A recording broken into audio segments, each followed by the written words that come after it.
Now, as you think about the many, many, many things that your organizations face every year, you've got to have some kind of filtering or prioritization criteria.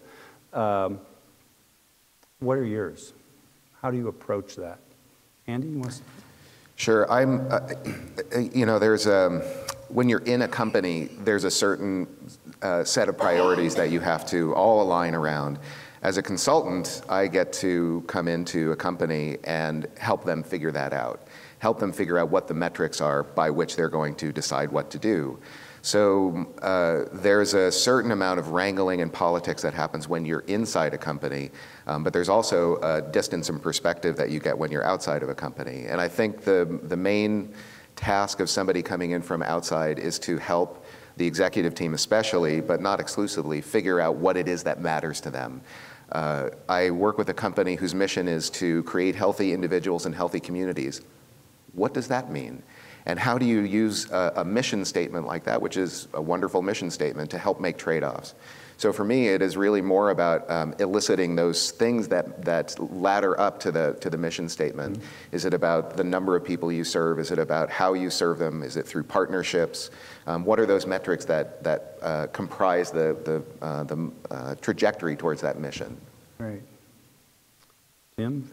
Yeah, so I'm interested in two ways. One would be the official truth, one is a ground truth conversation. An official truth is what the Pentagon wants you to know. The ground truth is what the Marines will tell you is real. And so, like many of you, we do have strategy sessions that link our executive priorities and growth vectors and things of the sort, all the way down to our manufacturing locations, to our sales force, and to any individual within our company. So we do have systems that draw that line of sight for prioritization. The ground truth around that is the process that we use is so slow and cumbersome that the world changes quicker around us than we can get things aligned.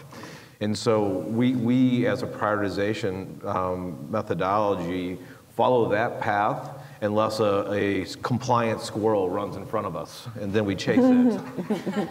But the reality on that is, I think that's how we're trying to adapt the culture, is to take some of these long, slow, very data-driven processes into more of a quick, nimble, data-driven process that allows us to align to these priorities. But I mean, the official and ground truth on this right now is we are preparing for the split of this business, and that anything that we need to do to replicate systems, get structures in place, and renew contracts with ministries of health is a key priority for us. Creating a more partner relationship with the FDA and with ministries of health is good for us as a company, good for the agencies, and also good for you as patients. So that is a top priority for our business. And the third is we are actually growing through acquisition right now. So while we're splitting companies, we're also trying to integrate companies into both sides of this equation, because we needed something just a little more complex to work on.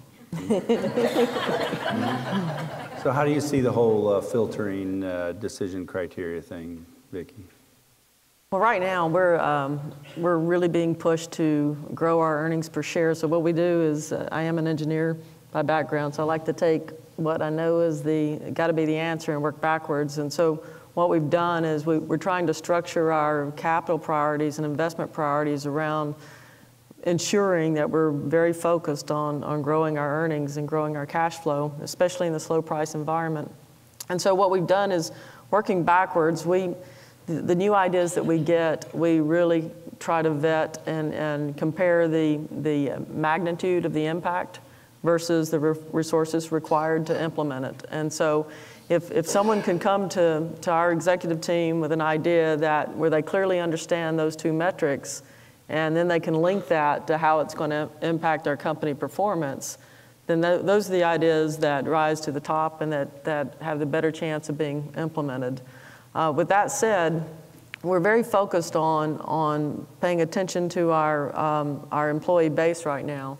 We feel like we're on the verge of becoming a very high-performing organization. We recently did an employee survey that said that about 72% of our employees are engaged. The first time we did that survey, and we were actually, I hate to say this, we were surprised that our employees were that engaged after what we'd done to them over the years. Wow.